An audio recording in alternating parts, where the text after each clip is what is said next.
오늘 말씀의 주제는 선한 양심을 가지라입니다. 양심은 선과 악을 구별하는 또 판단하는 기능을 가진 마음의 기능입니다. 그래서 하나님의 뜻을 우리가 통찰하고 또 죄를 책망하고 선을 추구하는 선한 능력을 양심이라고 그래요. 그래서 거짓말하는 사람들, 나쁜 죄를 짓는 사람들에게 뭐라고 합니까? 양심도 없다고 그래요. 이거 양심 없는 놈이라고 우리가 판단하고 말하기도 합니다. 하나님을 믿는 사람들은 기본적으로 선한 양심을 가지고 살아야 합니다.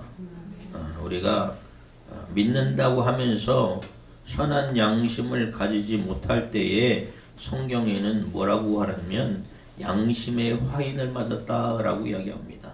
무슨 말이냐면 사단의 노예라는 낙인이 찍혔다는 것이에요. 믿음과 양심은 별개의 것이 아닙니다. 믿음이 좋은 사람은 선한 양심대로 살아야 돼요. 믿음이 좋다고 말하면서 양심이 없는 사람은 잘못된 것이에요. 그래서 성경에 보면 그러한 자들에 대해서 하시는 말씀이 있습니다. 디모데전서 1장 19절에 보면 믿음과 착한 양심을 가지라. 어떤 이들은 이 양심을 버렸고 그 믿음에 관하여서는 파선하였느니라 라고 말씀하고 있어요. 믿음과 선한 양심을 가지고 있는데 어떤 사람이 양심을 버렸으면 그 믿음에서 파선하였다. 파선했다는 것은 뭐냐면 파괴되었다는 것이에요. 양심을 버린 사람은 믿음에서도 실패하였다는 것입니다. 우리가 하나님 앞에서만 내가 오르면 되지라고서 세상에서는 막 살아도 되면 안 된다는 것이에요. 하나님 앞에서 온전한 믿음을 가진 사람은 사람 앞에서도 도덕적이고 신실한 신의를 지킬 수 있는 삶을 살아야 하는 줄 믿으시기 바랍니다. 오늘날 교회가 많이 욕을 먹고 믿는 사람들이 많이 욕을 먹는 이유는 뭡니까? 본인 나름대로 내가 하나님한테는 내가 순종한다고 하지만 세상 앞에서 교만하기 때문에 그래요. 겸손함으로 또 온유함으로 살아가는 여러분 되시기 바랍니다. 내 안에 선한 양심을 가지고 살아가야 돼요. 고린도전서 8장 12절에 이같이 너희가 형제에게 죄를 지어 그 약한 양심을 상하게 하는 것이 곧 그리스도에게 죄를 짓는 것이니라 라고 했어요. 약한 양심은 그리스도에게 죄 짓는 것입니다.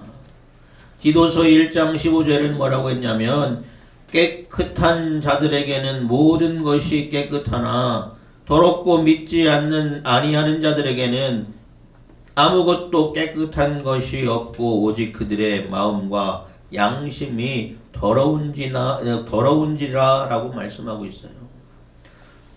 그러므로 우리가 하나님 앞에서 온전한 믿음을 추구한다면 선한 양심을 가질 수 있는 여러분 되시기 바랍니다. 또 우리는 선한 양심을 구하여야 돼요. 우리 안에 있는 여러 가지 더러운 죄들이 많기 때문에 하나님 내가 선한 양심을 갖게 하여 주시옵소서 간구할 수 있는 여러분 되시기 바랍니다. 어떤 사람에게는 이 양심이 구원의 잣대가 되기도 합니다.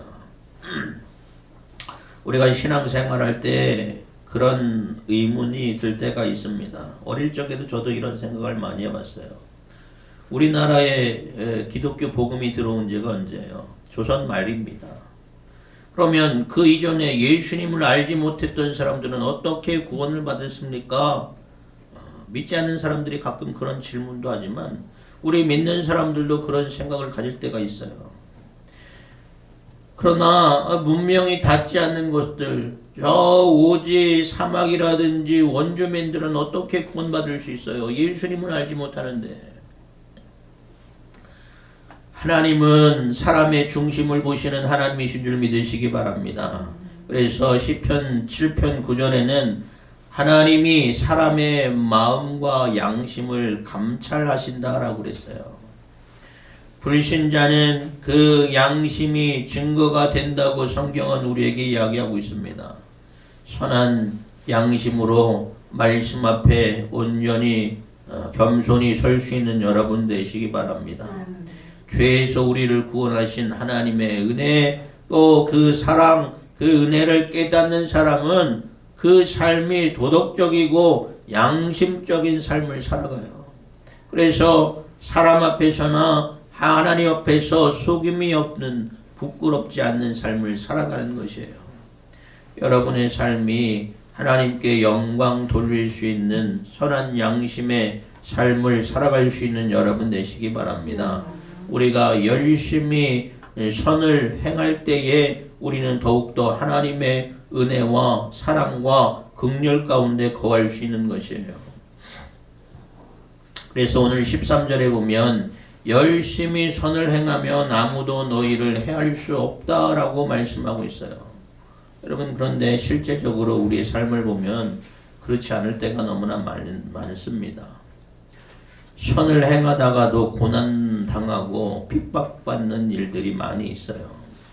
성경에도 보면 하나님의 백성들, 또 하나님의 사람, 하나님이 기뻐하시는 삶을 살아가는 사람들이 그런 삶을 보면 늘 삶에 고난이 있고 또 핍박이 있고 공격 앞에서 평안한 날이 없는 날들이 참 많이 있습니다. 우리 예수님도 보면 예수님은 얼마나 의로우신 분이에요. 얼마나 선하신 분입니까? 예수님만큼 의로운 분이 어디 있겠어요. 그럼에도 불구하고 예수님의 삶을 보면 의를 행하다가 당하는 고난이 많이 있어요. 성경에도 당대의 의인이었던 노아도 핍박을 받고 무시를 당했어요. 믿음의 조상 아브라함도 그렇습니다. 이삭도 그렇습니다. 야곱과 요셉도 그랬어요. 그런데 우리가 분명히 알아야 할 것이 있습니다. 우리가 하나님의 말씀대로 하나님의 뜻대로 살다 보면 세상 가운데 우리를 회방하고 공격하는 것들이 있어요. 사단 마귀가 우리를 공격하는 줄 믿으시기 바랍니다. 공중권세 잡은 사단 마귀가 우리를 회방하는 줄 믿으시기 바랍니다. 흑암 권세들이 얼마나 우리를 흔들어 놓는지 몰라요.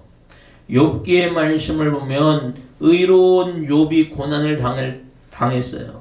사단이 노골적으로 욥에게 고난과 환난을 가져다 주지만 욥의 영혼에까지는 해할 수 없음을 우리가 알 수가 있습니다. 여러분, 우리가 살면서 고난 당할 때가 있어요. 핍박받을 때가 있어요. 잘 이겨낼 수 있는 여러분 되시기 바랍니다. 잘 이겨내다 보면 하나님께서 우리에게 승리하게 하시는 줄 믿으시기 바랍니다. 우리가 고난 당할 때 악을 갚으려는 마음이 있어요. 우리의 선한 양심이 깨어집니다. 악으로 악을 갚는 것이 아니라 손으로 악을 이겨낼 수 있는 여러분 되시기 바랍니다. 그것이 우리의 영혼을 위하는 길이에요. 그래서 우리가 선한 양심을 품고 살아가야 되는 것입니다. 그럴 때 우리의 영혼도 지킴을 받을 수가 있는 것이에요. 이 세상에서 선을 행하다가 손해가 날 때가 많아요. 그것 때문에 우리가 악을 품으면, 복수하는 마음을 가지면 우리의 마음도 우리의 영혼도 깨어지고 파괴되어지는 것이에요. 그러므로 모든 것들 공의로우신 하나님께 맡겨드릴 수 있는 여러분 되시기 바랍니다. 그래서 하나님께서 나의 억울함과 나의 사정과 나의 모든 형편을 아셔서 하나님 대신 갚아주시고 하나님 대신 일하여 주실 수 있도록 맡겨드릴 수 있는 믿음이 여러분 안에 있으시길 바랍니다. 우리가 하나님께 맡겨드릴 때에 하나님이 일하심으로 불의를 행하는 자를 부끄럽게 하실 수 있는 것이에요. 우리가 세상에서 만나는 환난과 핍박과 어려움을 두려워하지 마시기 바랍니다. 우리가 진정으로 두려워할 것은 무엇인지 깨닫는 여러분 되셔야 돼요. 누가복음 12장 4절에서 5절 보면 내가 내 친구 너희에게 말하노니 몸을 죽이고 그 후에는 능히 더 못하는 자들을 두려워하지 말라. 마땅히 두려워할 자를 내가 너희에게 보이리니 곧 죽인 후에 또한 지옥에 던져 넣는 권세 있는 그를 두려워하라. 내가 참으로 너희에게 이르노니 그를 두려워하라 라고 말씀이 있어요. 우리는 하나님만 두려워하면 돼요. 세상에 어떤 환난을 주건 어떠한 어려움을 주건 어떠한 고난을 주건 그런 것들에 대해서는 우리가 두려워할 필요 없어요. 인내하고 하나님께 맡겨드리면 됩니다. 내가 하나님 앞에 내가 온전히 살아가고 있는가, 내가 하나님 앞에 충성되게 살아가고 있는가, 그것을 우리는 더 염려해야 된다는 것이에요. 성도는 이 세상을 살아가는 목적이 무엇인지 분명한 깨달음을 얻고 살아가야 돼요. 나는 하나님께 영광 돌리는 삶을 살아야 한다는 깨달음을 얻고 살아가는 여러분 되시기 바랍니다. 우리가 그러한 인생의 목적을 깨달을 때에 어떠한 환난이나 어떠한 핍박 앞에서도 담대히 이겨낼 수 있어요. 왜? 하나님이 나의 편이 되어주시고 하나님이 함께 하시고 하나님이 만군의 여호와가 되신 하나님이 나의 편이 되어주시기 때문에 의의 승리를 이룰 수 있다는 확신과 소망이 있기 때문에 그렇습니다. 그래서 우리는 이 세상에서 생명의 면류관을 얻기까지 믿음의 영적인 승리를 이루기까지 잘 견디고 또 믿음 안에서 승리할 수 있는 여러분 되시기 바랍니다. 우리는 하나님의 영광을 위해서 보내심을 받은 자예요. 우리는 하나님의 영광을 위해서 부름받은 자입니다. 그래서 우리는 하나님의 선하신 뜻대로 선한 양심으로 온전한 믿음 가운데 어떠한 사단의 공격 앞에서도 그것이 나를 해할 수 없다는 믿음으로 담대함으로 이겨낼 수 있는 여러분 되시기 바랍니다. 또한 우리가 알아야 될 것은 뭐냐? 14절에 의를 위하여 고난을 받으면 그것이 복된 일이라 라고 말씀하고 있어요. 또 마태복음 5장에 보면 팔복의 말씀이 있습니다. 그 팔복의 말씀 중에서 의를 위하여 박해를 받는 자는 복이 있나니 천국이 그들의 것임이라 라고 말씀하고 있어요. 악을 행하다가 고난과 핍박이 올 때에는 우리가 재빨리 회개해야 되죠.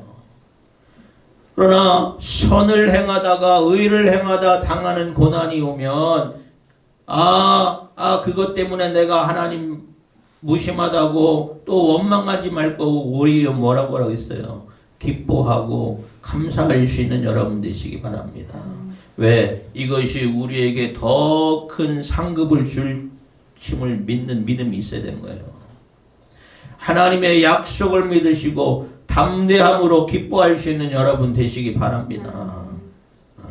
마태복음 5장 10절에서 12절 말씀 보면 의를 위하여 박해를 받는 자는 복이 있나니 천국이 그들의 것임이라. 나로 말미암아 너희를 욕하고 박해하고 거짓으로 너희를 거슬러 모든 악한 말을 할 때에는 너희에게 복이 있나니 기뻐하고 즐거워하라. 하늘에서 너희의 상이 큼이라. 너희 전에 있던 선지자들도 이같이 박해하였느니라. 우리의 믿음의 조상들도 선조들도 이 세상에 살면서 하나님의 의를 위하여 박해를 당하고 고난을 당하고 또 어떤 이들은 죽임을 당하였지만 그들이 하나님의 나라에서 상이 크다는 것이에요. 또 베드로전서 4장 14절에 너희가 그리스도의 이름으로 치욕을 당하면 복이 있는 자로다. 영광의 영 곧 하나님의 영이 너희의 위에 계심이라 했습니다. 여러분, 하나님을 위하여 하나님의 영광을 위하여 살다가 우리가 고난을 당할 때에 박해를 당할 때에 어려움을 당할 때에 그것 때문에 원망하고 낙심하고 절망할 것이 아니라 기뻐할 수 있는 여러분 되시기 바랍니다. 요즘 이단들이 참 많이 있습니다. 이단들이 전도할 때 우리를 얼마나 괴롭게 하는지 몰라요. 그런데 어떤 사람은 거기다 대고 쌍욕을 하는 사람이 있어요. 또 물 뿌리고 소금 뿌리고 여러분 그러면 그 사람들이 얼마나 기뻐하는지 몰라요. 왜 그렇습니까? 그들은 이 말씀을 인용해서 내가 하늘의 상급이 크다라고 믿기 때문에 그래요. 상대하지 않는 것입니다. 무시하시기 바랍니다. 상대하고 무시하면 관심 가져주지 않으면 떨어져 나가요. 문제는 우리에게 이러한 일이 있을 때 우리가 어떻게 대처하느냐예요. 이단들도 그런 일을 때 기뻐하는데 그것이 최고의 축복이요. 이 세상에 살면서 그러한 고난이 없거나 그런 일이 없을 때 그것이 축복으로 여기지 말고 또 악을 행하면서도 내가 형통한 것이 축복으로 여기지 말고 의를 행하다가 선을 행하다가 당하는 고난, 핍박 그것이 나에게 복된 것임을 깨달으시고 기뻐하고 감사할 수 있는 믿음이 여러분 안에 있으시기를 바랍니다. 이러한 믿음대로 살려면 우리가 어떻게 해야 돼요? 어떤 사람이 이러한 믿음대로 살아갈 수 있습니까? 철저하게 하나님의 종이 되는 삶을 살아야 한다는 거예요. 내 의지대로 살아가니까 내 뜻대로 살아가니까 내 인생의 주인이 내가 되니까 이러한 일을 우리가 감당하지 못합니다. 자존심이 강해져요. 예? 그런 사람은 자기의 체면이 중요하고 자기의 자존심, 자신의 명예, 자신의 기분이 중요한 사람들을 의를 향하다가 고난을 당하는 일들에 대해서 이해할 수 없어요. 감당할 수 없어요. 그래서 선한 마음을 의지할 수가 없습니다. 여러분, 우리가 알아야 될 것은 만왕의 왕으로 오신 예수 그리스도께서 이 세상에서 가난한 자를 위해서, 병든 자를 위해서, 죄인된 자를 구원하시기 위해서 그들을 불쌍히 여기고 사랑하셨지만 그들 때문에 십자가를 지셨어요. 사람에 의해서 버림을 당하셨어요. 그들을 위해서 고난과 핍박을 당하셨어요. 그러나 예수님은 다 이루었도다 라고 말씀하시며 천국에 가셨습니다. 여러분, 우리는 날마다 우리 주 예수 그리스도를 나의 주인으로 모시고 그분을 인정하고 그분의 뜻에 합당한 삶을 살아갈 수 있는 여러분 되시기 바랍니다. 너희 마음에 그리스도를 주로 삼아 거룩하게 하고라고 오늘 본문 말씀에는 기록되고 있어요. 예수 그리스도를 우리의 마음에 주로 삼아 거룩한 삶을 살아가는 사람은 선한 양심을 가지고 세상에서 겪게 되는 여러 가지 어려움과 환난과 문제들을 감당할 수 있다는 것이에요. 우리 주님도 이러한 고난을 당하셨어요. 우리가 주님도 당하셨는데 내가 당하는 것은 당연한 일이에요. 여러분, 종이 주인보다 더 나은 대접을 받을 수 있습니까? 없어요. 그게 온전한 종이 아닙니다. 우리가 온전한 종으로서 하나님의 자녀로서 하나님의 백성으로서 이 세상에서 착하고 충성된 종아라고 칭찬받는 삶을 살려면 우리는 이 세상에 겪게 되는 많은 일들에 대해서 우리가 하나님을 위해서 고난당하는 것, 하나님을 위해서 핍박을 당하는 것, 하나님을 위해서 손해를 입는 것 등이 감수할 수 있는 삶을 살아야 하는 것이에요. 이 세상에 많은 그리스도인들이 있어요. 그들이 입으로는 내가 하나님의 종입니다 라고 말하지만 실제로는 그 사람들은 뭐예요? 사람이나 재물이나 권력이나 인기나 쾌락의 종이 되어 살아가는 사람들이 너무나 많다는 것입니다. 여러분, 하나님은 다 아셔요. 하나님은 사람의 중심을 보시는 하나님이시기 때문에 나의 심령의 주인이 누구인지에 대해서 하나님이 다 아신다니까요. 여러분, 예수 그리스도를 여러분의 심령의 주인으로 모셔드리는 여러분 되시기 바랍니다. 그래서 그분의 말씀대로 충성되이 살아가는 여러분 되시기 바랍니다. 그분을 위해서 당하는 고난도 핍박도 손해도 감수할 수 있는 여러분 되시기 바랍니다. 아니 기뻐할 수 있는 여러분 되시기 바랍니다. 왜? 내가 선을 위해서 하나님을 위해서 당하는 고난이 하늘의 상급이 큼을 알기 때문에 그래요. 이 세상에서 만족하는 삶보다 하나님이 주신 은혜와 복을 더욱더 기뻐할 수 있는 여러분 되시길 바랍니다. 또 두 번째, 우리가 이 세상에서 이런 일을 감당하려면 우리 안에 소망이 무엇인지를 우리가 알아야 돼요. 내 안에 소망이 무엇인지를 깨닫고 항상 준비되어 있는 삶을 살아가는 여러분 되시기 바랍니다. 세상 사람들이 당신의 소망은 무엇입니까? 당신이 기뻐하시는 것은 무엇입니까? 물을 때에 나의 소망이 천국에 있음을, 나의 소망이 하나님에 있음을 온전히 고백할 수 있는 여러분 되시기 바랍니다. 우리 안에 어떠한 소망을 품고 있는지 여러분 스스로를 돌이켜 보시기 바라요. 예수를 나의 구주로 삼고 성령과 피로 거듭난 사람은 이 세상에서 잘 먹고 잘 사는 것이 소망이지 않아요. 분명 거룩한 소망을 품고 살아가는 사람은 이 세상에서 구별된 삶을 살아갑니다. 세상 사람들이 품는 소망이 아니에요. 그래서 15절 후반절 16절에 보면 너희 속에 있는 소망에 관한 이유를 묻는 자들에게는 대답할 것을 항상 준비하되 온유와 두려움으로 하고 선한 양심을 가지라 라고 말씀하고 있어요. 우리가 항상 대답할 것을 준비해야 돼요. 그런데 온유와 두려움으로 하고 선한 양심을 가지라고 말씀하고 있습니다. 믿음대로 살려는 사람들이 이 세상 사람들에게 이해가 되지 않는 부분들이 있어요.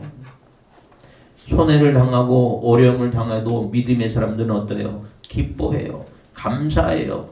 화평해요. 평안이 넘쳐요. 여러분 안에 하나님이 주신 평강과 기쁨과 감사가 넘쳐날 수 있는 여러분 되시기 바랍니다. 그런 삶을 살아갈 때 세상 사람은 이해할 수 없어요. 어떻게 저런 일을 당하고도 저러한 어려움을 당하고도 그 사람이 기뻐할 수 있고 감사할 수 있고 화평할 수 있는지 세상 사람들은 알 수 없어요. 그러나 우리는 알잖아요. 우리의 소망이 어디 있기 때문에? 하나님에 있기 때문에. 하나님이 다 하시고 하나님께서 분명히 승리하게 하실 것을 믿기 때문에 우리는 어떠한 상황과 처지에 있어도 기뻐할 수 있고 감사할 수 있고 평안할 수 있는 것이에요. 얼마 전에 제 친구 중에서 한 분이 그 남편이 교통사고를 당했어요. 청주에서 나가는데 지역 뉴스에도 나올 정도로 큰 사고가 났습니다. 혼자 길을 갔다가 학교 버스가 인도를 덮치는 바람에 한 사람을 쳤는데 그분이 그 친구 남편이었어요. 큰 버스가 여러분 사람을 쳤으니 얼마나 큰 사고입니까? 몸에 뼈가 온전히 남아날 수가 없어요.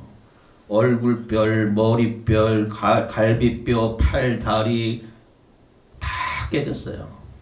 또 머리가 벌어져서 어떻게 살 수 있을지, 또 수술을 잘 해도 이 사람이 온전한 삶을 살아갈 수 있는지 알 수가 없어요. 턱뼈만 빼고 모든 뼈가 다 부셔졌대요.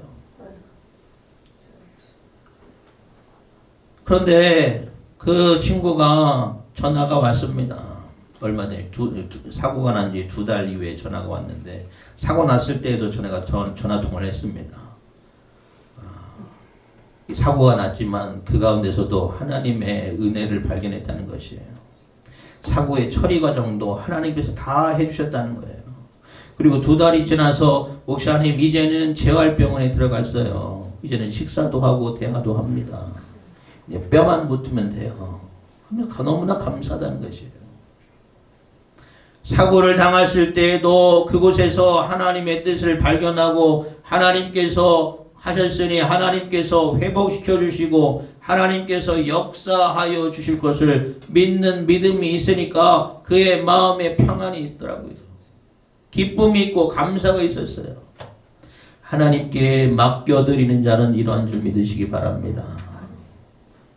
아니 내가 하나님 잘 믿고 기도하고 있는데 왜 이러한 사고가 납니까? 하나님 원망하고 절망할 수 있는데 감사할 수 있는 것은, 맡겨드릴 수 있는 것은 그의 마음의 소망이 어디에 있다는 것이에요. 하나님께 있기 때문에 그래요. 여러분 그러한 마음의 소망을 가질 수 있는 여러분 되시기 바랍니다. 원망하고 낙심하고 절망하는 것이 아니라 하나님께 맡겨드리는 소망이 있는 자, 그러한 자에게는 하나님의 은혜가 있는 줄 믿으시기 바랍니다. 그런데요, 이러한 소망은 한순간에 되어지는 것이 아니에요. 우리가 훈련되어 있어야 돼요. 언제 누가 나에게 그러한 질문을 하여도, 언제 그러한 상황에 빠져 있더라 해도 우리는 그 소망이 준비되어 있어야, 그 믿음이 준비가 되어 있어야 우리는 그곳에서 감사를 고백할 수 있고 하나님을 고백할 수 있고 하나님께 소망을 둘 수가 있는 것이에요. 사랑하는 여러분, 여러분 안에 예수 그리스도가 구주가 되시기를 소망합니다. 또 온전한 소망과 선한 양심으로 살아가는 여러분 되시기 바랍니다. 그러할 때에 우리가 어떠한 공격을 받고 어떠한 비방을 받더라도 우리를 공격하는 그 사단 권세가 하나님 앞에 부끄러움을 당하게 하시는 거예요. 우리가 하나님 앞에 온전한 소망을 품을 때에 사단 마귀가 떠나가게 되고 원수가 수치를 당하는 일이 생기게 됨을 믿으시기 바랍니다. 그러므로 사랑하는 여러분, 선한 양심으로 그리스도 안에서 온전한 소망을 품고 살아가는 여러분 되시기 바랍니다. 여러분 안에 항상 기뻐하고 범사에 감사하는 삶을 살아갈 때에 우리는 하나님께 맡겨주신 사명대로 복음의 증인의 삶을 살아갈 수가 있어요. 게다가 15절 후반절에 보면 온유와 겸손으로 하라고 말씀하고 있어요. 아까도 처음에도 말씀드렸잖아요. 온유와 겸손으로 살아가는 것이 중요합니다. 몇 주 전에도 제가 말씀 중에 예화를 한 적이 있는데 몇 년, 오래된 전입니다. 길거리 전도하는 사람들이 복음을 전할 때에 저도 교회 다닙니다. 저도 믿습니다. 했더니 그 사람들이 뭐라고 했다고 했어요. 믿으려면 똑바로 믿어야지. 맞는 말이에요. 믿으려면 똑바로 믿어야 돼요. 그런데 그 사람의 말이 은혜가 됩니까? 덕이 됩니까? 아니에요. 그 사람도 복음의 빚진 자로서 그 사명을 감당하는 것이에요. 저도 복음의 빚진 자예요. 우리 그리스도인들은 모두가 다 뭐예요? 죄인이지만 의롭다 칭함을 받은 자들입니다. 누가 누구를 정죄하고 비판하고 그리할 수가 없어요. 다 빚을 탕감받은 자예요. 그런데 그 사람의 말 속엔 뭐가 있냐면 나는 의롭고 나는 제대로 믿는데 너도 제대로 믿고 저대로 하려는 거예요. 스스로 교만해져서 정죄하고 있는 것이에요. 그런 말에 하나도 은혜가 없고 하나도 덕이 없었어요. 사랑하는 여러분, 무엇보다도 선한 양심으로 우리가 하나님의 의를 드러내는 것이 중요한데 그 드러낼 때에 온유와 겸손으로 하시기 바랍니다. 또 온전한 소망으로 또 선한 양심으로 할 수 있는 여러분 되시기 바랍니다. 우리가 선한 양심을 품고 온유와 겸손으로 나아갈 때에 그것이 하나님께 영광 돌려지는 삶을 사는 것이에요. 우리가 선한 양심으로 온유와 겸손으로 하나님 안에서 살아갈 때에 우리는 하나님께서 칭찬받는, 의롭다고 칭찬받는, 착하고 충성되다고 칭찬받는 하나님의 자녀로서의 삶을 살아갈 수 있는 줄 믿으시기 바랍니다. 하나님 앞에서만 온전한 것이 아닙니다. 세상 앞에서도 사람 앞에서도 온전한 모습으로 하나님께 칭찬받는 여러분의 삶이 되어지기를 주님의 이름으로 축원합니다. 기도하